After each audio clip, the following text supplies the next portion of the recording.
warahmatullahi wabarakatuh.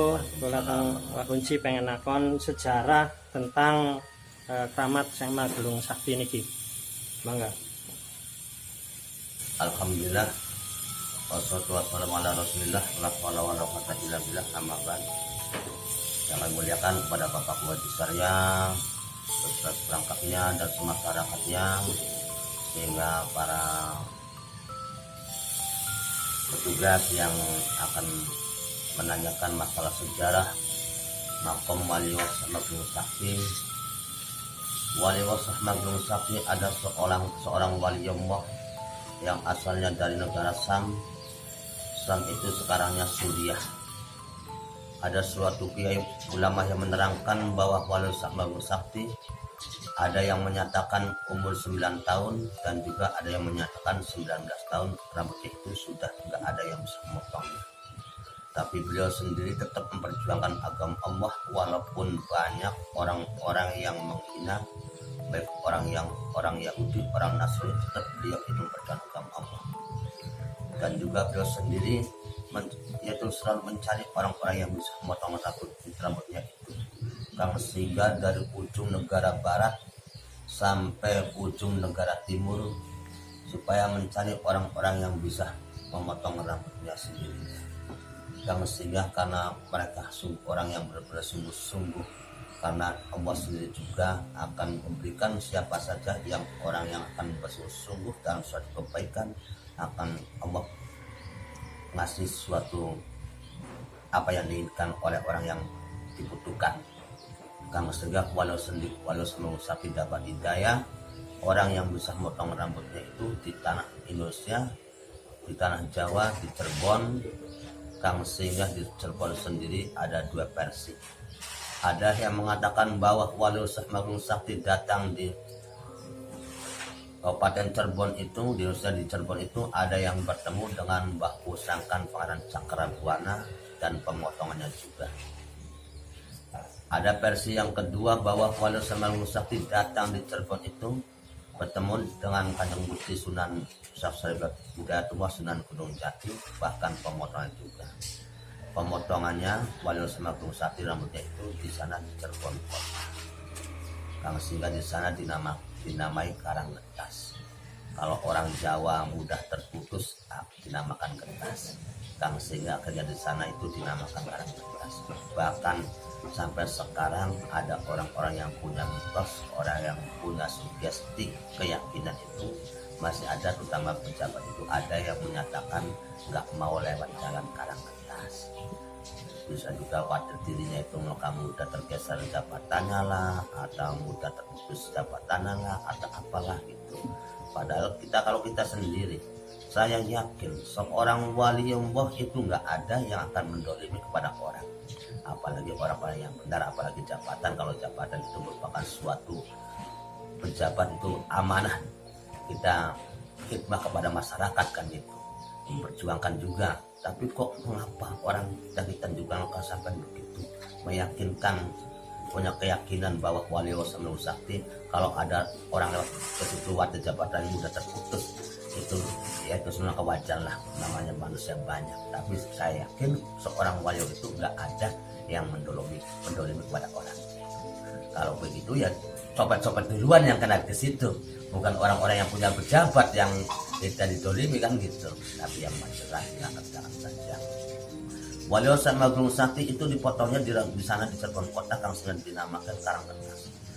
Sehingga ada versi baku, ada versi saksara tua. Cuma Wali Wasah Magelung Sakti kalau ada orang-orang yang bisa memotong rambutnya, mereka itu mengangkat seorang gurunya. Kebetulan Wali Wasah Magelung Sakti itu adalah seorang panglima perangnya Kanjeng Gusti Sunan Hidayatullah Sunan Gunung Jati.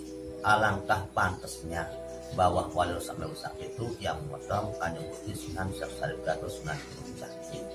Bahkan sampai datang ke sini pun yaitu dapat perintah dari Kanjeng Gusti Sunan Gunung Jati untuk menyebarkan agama Islam pada batasan Cirebon antara Indramayu, yaitu Cirebon Utara. Sehingga datanglah di sini sendiri ada orang sepuh sininya namanya Ki Krayunan. Ki Krayunan pilihnya 1, anaknya 24.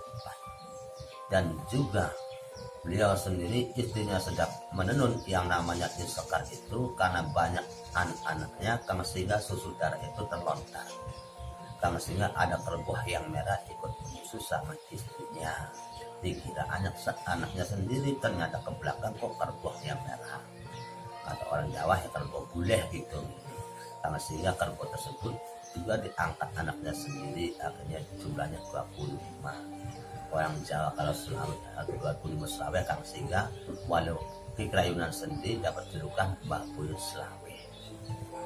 Walio datang di sini dapat perintah dari Kanjeng Gusti Sunan Saksaribata Sunan Gunung Jati untuk menyebarkan agama Islam Cirebon Utara ini. Ketemu dengan Ki Krayunan atau Mbah Buyut Selawe, kata Mbah Buyut Selawe, udah kamu aja yang di depan, saya orang tua orang sepuh di belakang saja. Bahkan orang-orang yang belajar ilmu agama, ilmu kanuragan, kang sehingga diarahkan kepada wali wasallam sakti semua.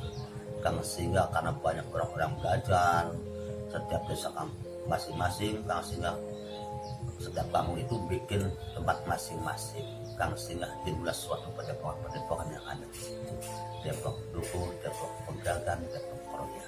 Merupakan kalau zaman sekarang mungkin kemudian besar ya pesantrennya lah. Itulah perjuangan di perjalanan Wali Songo Kang Sakti dari negara Sam sampai datang di Cirebon, bahkan datang di kampung desa Karangkendal ini. Itu merupakan suatu perjuangan beliau. Kalau kita lengkap saudara-saudara, beliau juga banyak karena jadi seorang pemimpin mengatur ke sana kemari gitu. Ya bahkan sehingga ada suatu petilasan di sana di Kendal Jawa Tengah, daerah Kaliwungu sana itu ada suatu petilasan Syekh Magelung Sakti, perkampungan Magelung Sakti. Bahkan di sana juga ada sumurnya juga.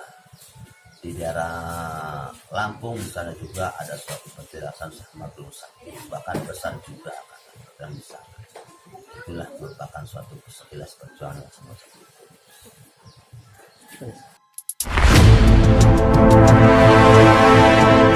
Memiliki tujuan apa dan dari mana kebanyakan datangnya dan Orang-orang berjial itu dari setiap penjuru kita dalam arti Nusantara lah.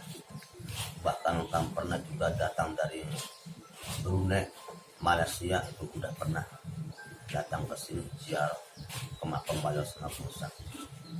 Kalau pertama kali masa tujuan nggak lain yaitu minta barokah dan karomahnya. Kita mendoakan aulia, kita minta barokah dan karomahnya, semoga Allah memberikan suatu jalan yang terbaiknya.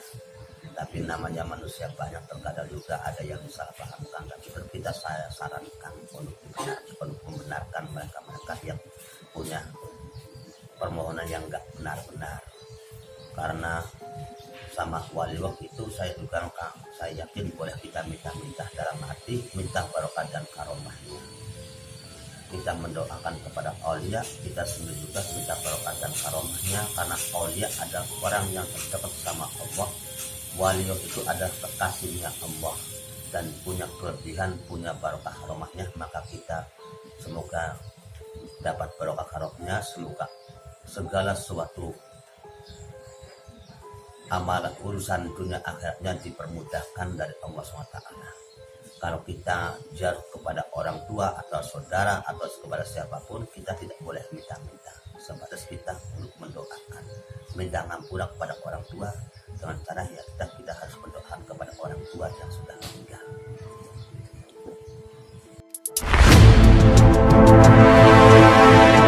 Harapan ke depan tentang situs keramat Syekh Magelung Sakti ini. Kita sebagai juru kunci Wali Songo Magelung Sakti selalu ingin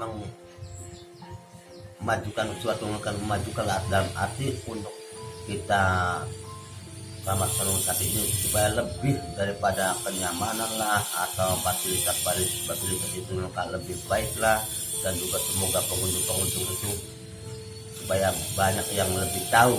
Dalam arti karena seorang wali juga banyak masih orang-orang yang belum tahu, nah kita juga ya supaya gimana caranya untuk itu juga supaya banyak pengunjungnya, dan pengunjungnya juga jangan sampai terlalu kecewa gitu. Baik, Bang Unci.